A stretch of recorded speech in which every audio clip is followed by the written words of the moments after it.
我唔知佢有冇營養啊，但係我哋就冇晒啲水咯。歡迎嚟到 Social Outcast，我係 Chantel，我係法蘭克。近排有咩搞？大家都見好我身處翻喺我自己間房咧，我已經翻返去英國啦。差唔多我成個11月都病鬼咗。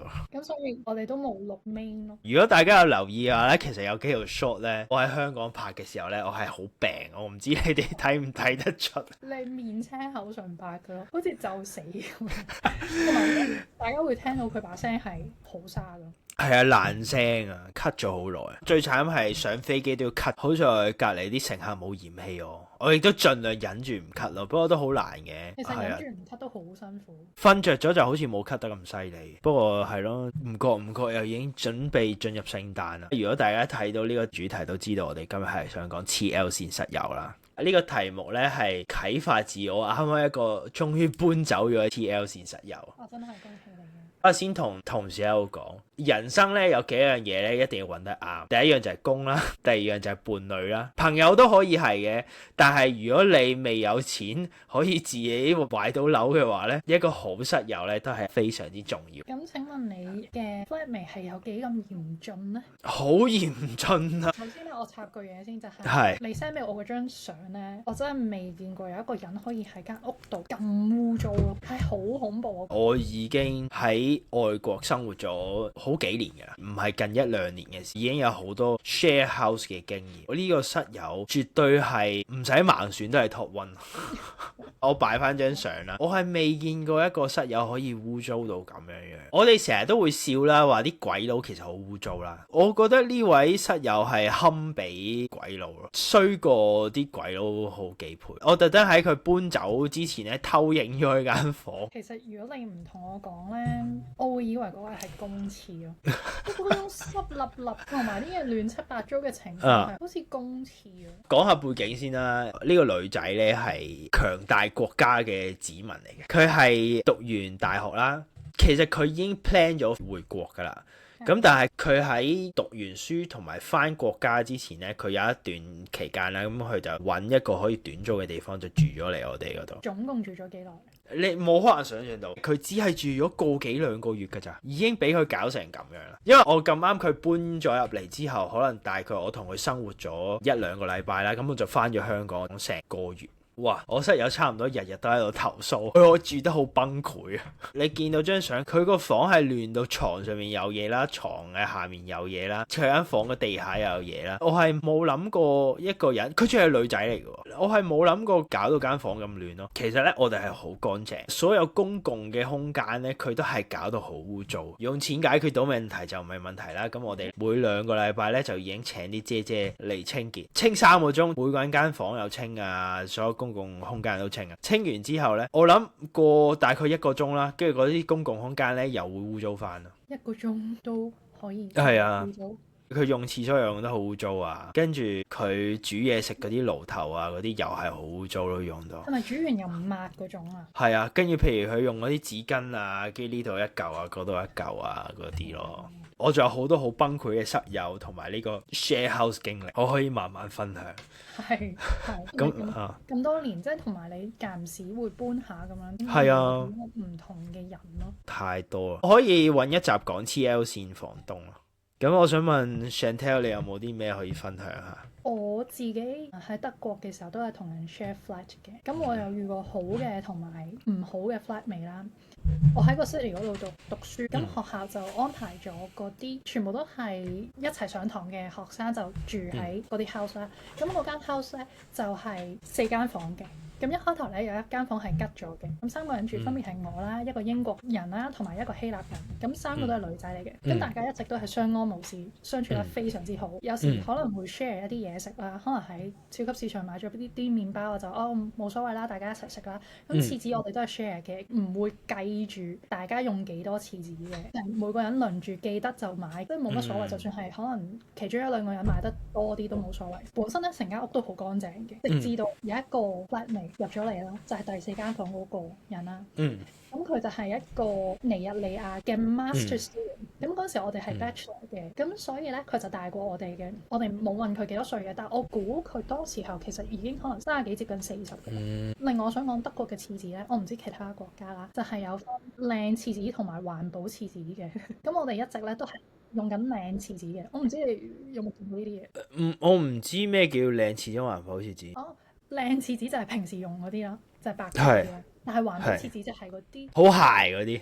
係啊係啊，直至到呢個非洲嘅 flight 未入到嚟嘅時候咧，每一包長 pack 嘅廁紙咧係有8卷噶嘛，佢係1日之內可以用晒7卷。我認真，我唔知佢哋做乜咯。佢係抹乜嘢？我哋估佢應該係攞咗入佢自己間房度用，咁但係佢好好嘅，留翻1卷俾大家用，咁就迅速咁樣用晒啦。跟住我哋咧就冇討論過呢個問題嘅，因為我哋都唔想搞到啲關係太差啦。但係大家好自動自覺咁樣咧，就唔再買靚嘅廁紙咯。就買咗啲環保廁紙喺廁所。佢仲要每一日煮大餐，10點鐘開始煮到大概1點啦。成個廚房都係佢用晒啦，咪有4個爐頭嘅。就頭先我問佢係咪冇抹乾淨你個 flatmate，佢就係完全冇抹乾淨啦。每一日都喺度煮雞啦、蒸雞啦、炸雞啦，跟住佢就日日勁雞啦。有一次咧，佢又喺度煮嘢食，然後我就去抌垃圾啦。咁然後佢無啦啦同我講，裏邊嗰啲垃圾係咪你㗎咁樣啦？即係喺佢個堆廚餘下邊咧有一嚿我嘅垃圾，其實咧應該係可以攞去回收嘅。咁我本身就覺得佢太舊啦，所以我唔想攞去回收。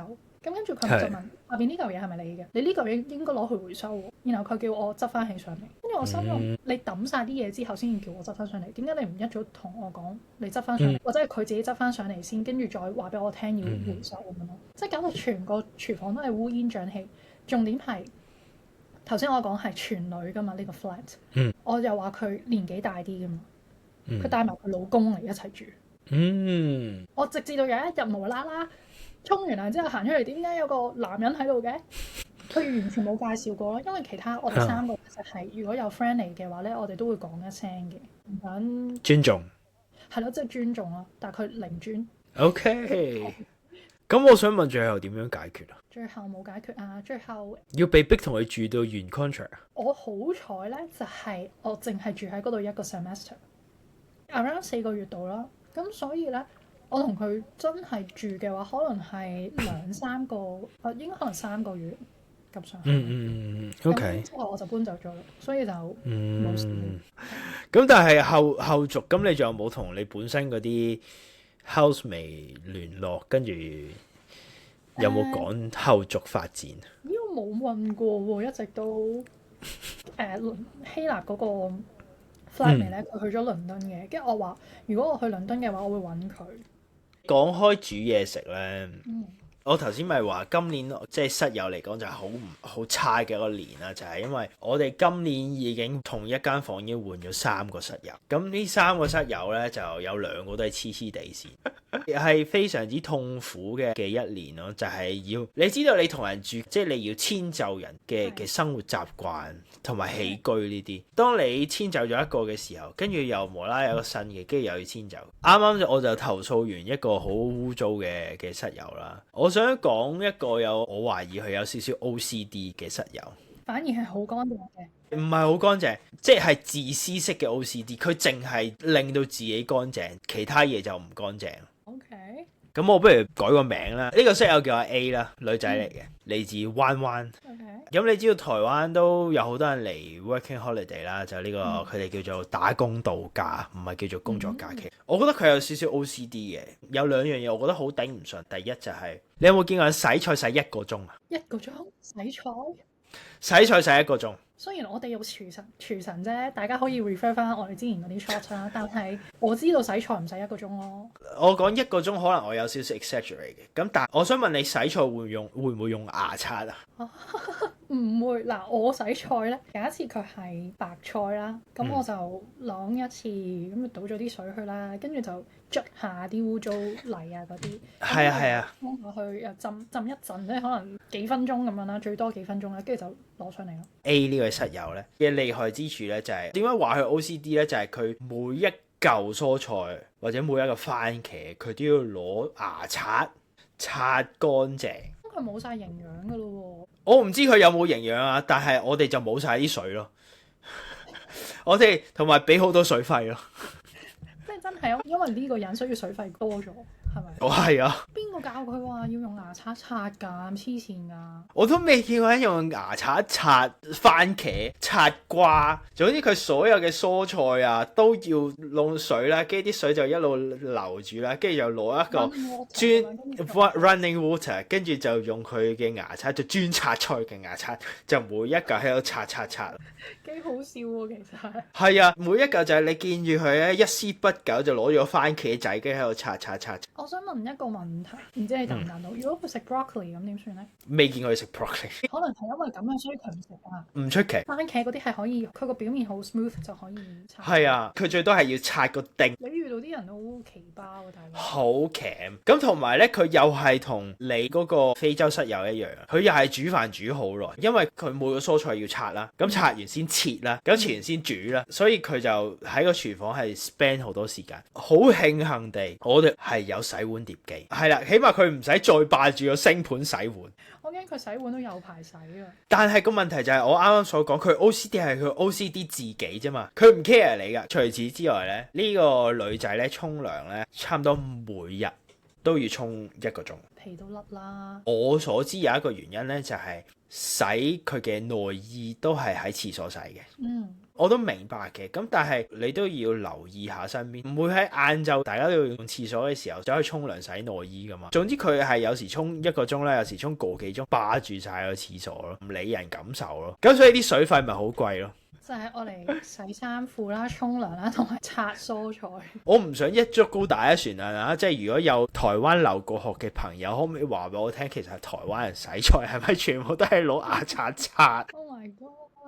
呼應翻少少，即係有時揀室友都係好重要。你講到揀室友咧，我想問你去呢啲 share flat 咧，你係使唔使 interview 嘅？唔使嘅，因為我哋個 contract 係每1年咁樣簽噶嘛。咁所以我哋就好希望，如果你中途退出嘅話呢，你就揾人接手咯。當然啦，有好多時大家就係即係想盡快甩手，就唔會理咯。是但求其揾個人。係啦，是但求其揾個。咁我想問嗰個強國嘅 flatmate 係唔係阿灣嘅？唔係，好講少少先。今年嘅室友就係咁樣嘅。本身第一個室友呢，喺我哋續約嗰時就退咗租啦。咁退完租之後呢，我哋就都係台灣嘅室友。咁我就叫做阿 B 啦。B 小姐呢，佢本身就租咗，但係呢，佢租咗1個月之後呢，佢就翻咗台灣。咁佢就唔係退租，佢就話我轉租，因為佢想翻台灣。佢話之後有機會翻。咁然之後呢，就租咗俾阿 A， 即係 A 就係有 OCD，就要攞牙刷刷菜呢個女仔啦，就租咗3個月。咁之後呢，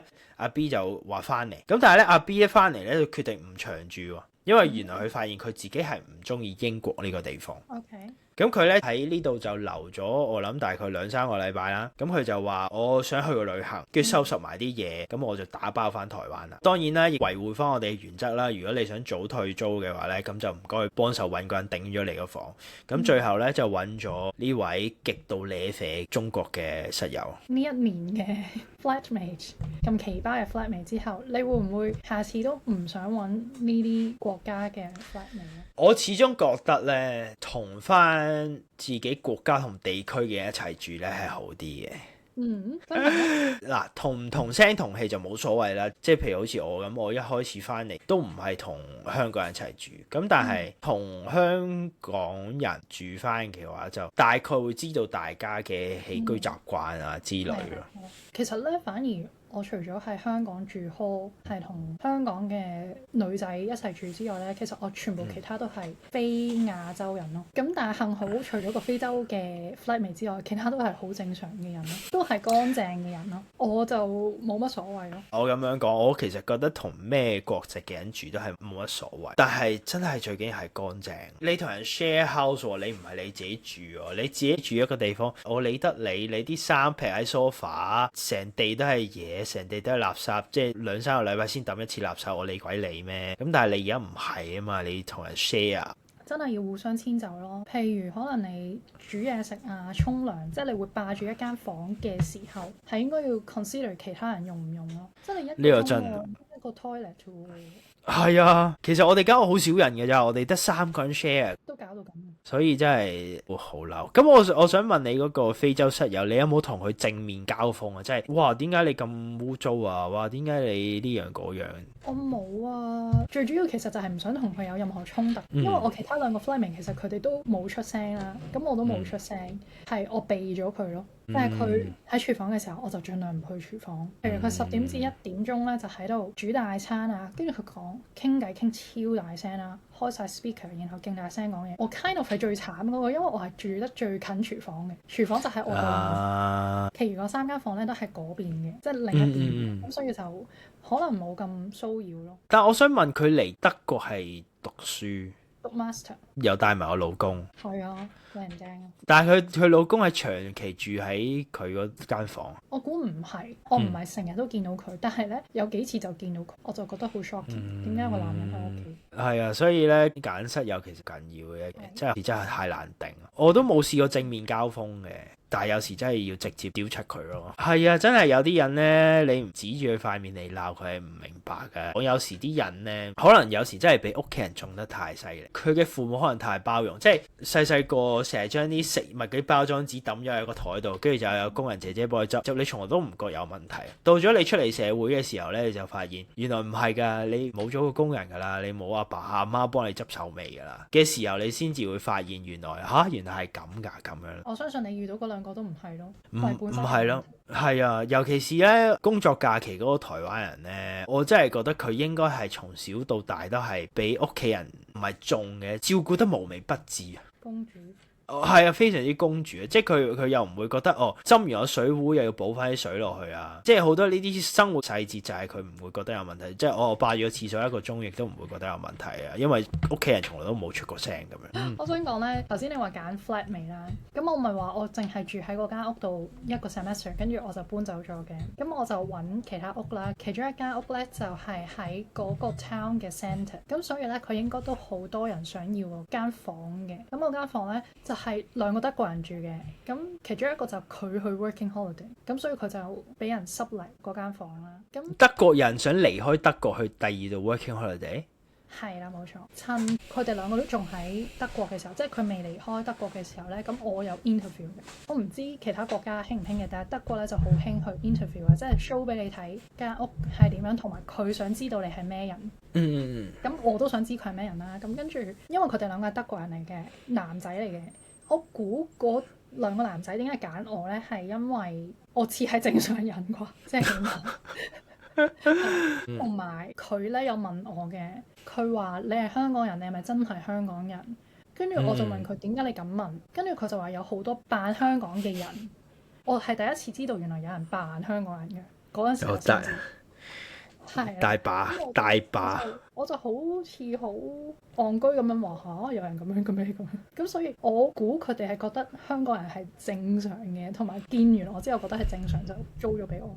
其實真係好多會扮嘅，即係如果你講開，佢一講，跟住你見到個名嘅串法，你就知有時真係好難怪有啲人嗰啲。即係譬如好似我之前嗰個室友咁，即係我都唔明點解可以亂到咁樣。不過咧，如果你講係嗰個國家咧，其實我唔意外咯，因為我聽過都係好亂七八糟嘅，都係同一個國家。但係我就當然冇睇相啦，睇完你嗰張相，簡直覺得好震撼啦。我係唔明佢係點樣製造到出嚟㗎，真係。同埋你未講佢染髮啊？係啊，多謝你提醒我啊！我頭先有講啦，佢大學畢業啦，但係就喺準備回國之前，佢就諗住留喺英國多一陣啦。佢要賺啲外快㗎嘛，做副業就幫人染髮咯，就喺個廳嗰度大搖大擺同啲即係叫啲客人上嚟就染髮。我坐喺個廳度用電腦，跟住碌電話，跟住佢就坐喺同個客人，跟住攞住個錫紙又包住個頭髮喺度掃嗰啲顏色。好污糟㗎喎，即係嗰啲顏料嗰啲。係啊，用鬼晒我哋嗰啲廚房紙咯。哇！我哋啲廚房紙就用得勁快咯，喺佢個幾2個月嘅生活入邊。人無恥便無敵啊！真啊，你要做咁你咪自己買咯，唔好用我哋嗰啲嘛。同埋佢，我肯定佢係冇同過你哋講聲就叫人哋上嚟㗎啦。冇咯，從來都冇咯。有一日就係我放工，跟住翻到嚟，你喺度啊？跟住佢就喺度，係啊，我翻咗嚟啦，跟住喺度掃緊嗰啲顏料咁樣嗰啲咯。哇，好正啊！同埋咧，染髮好臭㗎。嗱，咁我公道講，我估佢將最重要嗰啲工序咧，就喺我哋都未喺屋企，即係我同另外一個室友出咗去翻工嘅時候就做咗噶啦。咁就冇嗰啲乜味物味嘅。咁但係就周圍都係顏料啊，又好污糟咁樣咯。跟住又成日要去廁所洗下個頭啊。佢仲要坐好耐嘅喎。係啊，有一日我試過好似7點翻屋，聽到嗰個客人12點鐘先走咯，先離開我哋嘅屋企。佢係染嗰啲好淺色顏色啊。咁佢要 bleach 好耐咯。佢要漂到個頭好金，咁但係我哋翻到屋企嗰陣時，個客人個頭已經好金。哦，即係其實佢已經搞咗一大輪㗎啦。係啦，已經搞咗佢一大輪。Oh my god！真係太正啦。所以我覺得我今年已經遇過好多極品室友，頂唔順。啱啱嚟咗一個新嘅室友，佢係香港人嚟嘅，正常好多啦。哦，男仔定女仔？男仔嚟嘅，正常係啊人。正常人咯，即係好似頭先咁講，有時真係揾翻自己城市長大嘅人係好啲嘅，起碼大概知道大家嘅節奏同埋，係啊，但係好唔好玩咯？有時可能會同一啲 flatmate 可以做到好好嘅朋友，可能成日一齊出街啊嗰啲，但係你冇嘅，即係純粹喺屋企。我嚟咗咁耐之前嗰啲都冇試過出去或者啲咩咯，因為尤其是有一段時間係住live-in landlord 啊，即係我淨係同個 landlord 一齊住咯，所以就真係冇。我諗大概有一年係住 live-in landlord。啱啱嚟英國嘅時候，嗰啲都冇聯絡，因為有個又係好污糟啊！呢個又可以講少少。我係住呢2層嗰啲屋嚟嘅，下面嗰層就住咗一對情侶啦。咁然之後上面有3間房，另外一個就冇乜問題嘅。其中一個男仔呢，咁佢就住中間嗰間房。一係呢，就凌晨打機打到超級嘈，即係你知佢打嗰啲槍擊 game，佢就喺個 headphone 嗰度又叫啊，又講嘢嗰啲啦。咁我同 flatmate 咧就投訴俾個 landlord， 咁阿 landlord 咧就話已經警告佢，你唔可以再喺夜晚10點之後發出任何聲音，你可以打機，但係你唔可以鳩叫。咁之後咧佢就即係冇再喺夜晚打機，咁但係咧因為佢個夜晚開始太悶啦，佢就識咗個女朋友喎。OK。嚟到呢個故事，唔知大家會唔會 get 到啦？跟住咧，佢就開始帶佢女朋友就翻去佢間房啦，唔係晚晚嘅，好多時係夜晚咧就聽到啲嗰啲聲，嗰啲牆咧係好薄嘅，佢就將佢嗰張牀擺喺我同佢間房嘅牆嘅嗰一係啦，所以咧我就成日都聽呢啲第一手嘅嘅聲。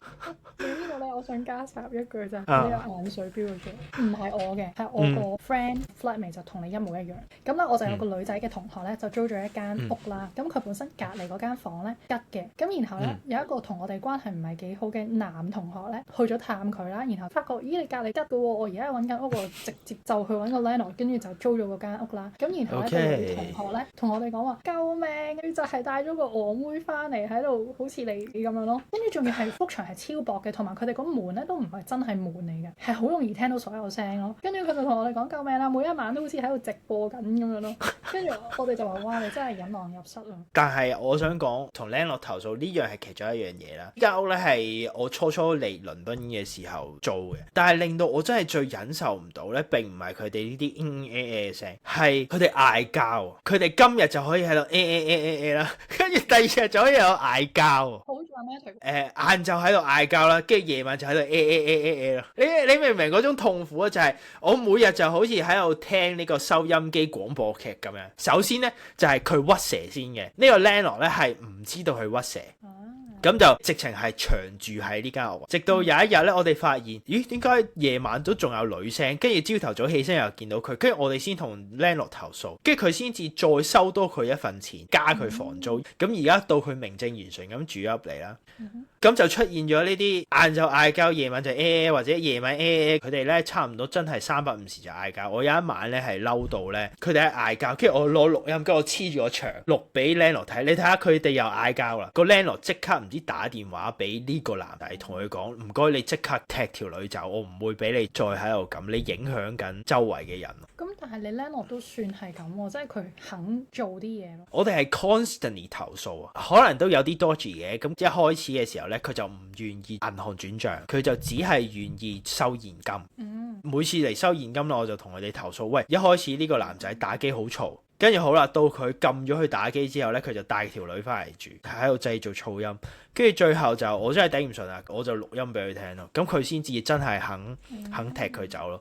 不過最後都頂唔順啦，一來其實居住環境好唔得啦，二來咧就係呢啲噪音啦，第三就係佢加租咯。總之成個事情整合出嚟好難繼續住落去啊，所以最後就決定離開咯。但係你總共住咗幾耐啊？我都好忍得，我都住咗年幾先搬，因為其實係未去到咁差嘅，即係打機好嘈，咁但係都未去到差到3日唔埋2日就嗌交，一係就嗌交，一係就咁樣，所以我真係頂唔順。好多 cam 友啊，真係形形色色嘅都有。係啊，所以如果大家有諗住嚟英國或者將來係想去外國讀書嘅話，或者做交換生，除咗揾好嘅大學之外呢，揾好嘅室友同埋居住環境都係好重要，好影響到你嘅生活體驗，好影響到情緒啊！我想講，影響生活係啊。冇 A 啦，咁但係我點解要成日聽你嗌交先？嗌完交跟住我又瞓得唔好，俾你嘈住晒，係好痛苦啊！所以大家如果你有啲錢嘅，租自己一個地方 ，which is great。但係如果你要慳 budget 嘅，要同人 share 嘅，咁真係認真好好地咁樣揾。唔係性格鉗係冇問題嘅，但係起居生活係鉗咧就真係唔得咯。如果你有機會可以揀到 flatmate 嘅話，你會有啲咩條件呢？因為而家間屋咧係我同另一個 flatmate 簽嘅一個 contract，咁其實我哋都有話事權啦。如果真係大家係同我一樣喺我嘅 situation 咧，我覺得有幾樣嘢係好值得揀。第一就係睇佢乾唔乾淨，呢個係好重要。即係如果佢係勁唔乾淨嘅話咧，真係唔好揀。同埋如果可以用錢解決問題嘅話呢，我係絕對建議你亦都應該要非常之努力咁去說服請一個清潔姐姐。我可以話俾你聽，如果你真係願意請一個清潔姐姐呢，你嘅煩惱係少好多。即係真係錢解決到問題就唔係問題。真係唔係問題，即係我哋而家都唔使煩。我相信你都住過 share house 啊，我唔知你有冇話每個人要定期做啲乜。我知道有時啲屋呢就係不如今個禮拜呢就係你洗廁所，我洗廚房，你就抹廳咁樣，咁就大家嘅分工合作。但係呢，你知有啲人就會偷懶啦。咁如果你真係願意請清潔姐姐呢，咁呢樣嘢你就唔使煩，最多都係 look after yourself。呢度唔小心滴咗啲醬，咁你唔抹翻咯。但係唔使話好努力咁樣又要拆晒全屋噶之類，咁呢樣係好重要啦。然之後我覺得如果你可以嘅話呢，每一個搬入嚟之前就約法3章，就同佢講，即係好似有 probation 咁樣啦。嗱，我哋就要呢幾樣呢幾樣呢幾樣。咁如果你做唔到呢，我哋可能1個月之後就要踢你走啦咁樣。因為我自己覺得 interview 係冇用嘅，有時好多嘢都可以 fake 嘅，即係可以 fake 你話係啊，我係好乾淨啊，我係點嘅，咁但係出到嚟就唔一樣。反而覺得如果你係簽 contract 嗰個，你係有話事權嘅話，我覺得就可以試下用 probation，呢個係我嘅建議咯。OK，係啊，一個好好嘅方法。好。咁頭先咧，我哋就 share 咗一啲 TL 線嘅室友嘅故事啦，而法蘭克都有俾咗少少意見，就係點樣可以揾到一個正常少少嘅室友啦。正常已經好好噶啦。大家聽完之後有冇啲咩特別嘅故事可以分享下？可能你嘅室友都係咁黐線啦，又或者遇到一個超好嘅室友，咁都歡迎大家喺下邊留言。咁如果大家有啲乜嘢就 CLS。真 CLS follow 埋我哋 Instagram 啦 ，Instagram、YouTube 同埋 Spotify 都有喎。係啊，Spotify 都有啊。咁我哋就下集再講。各位再見啦，拜拜。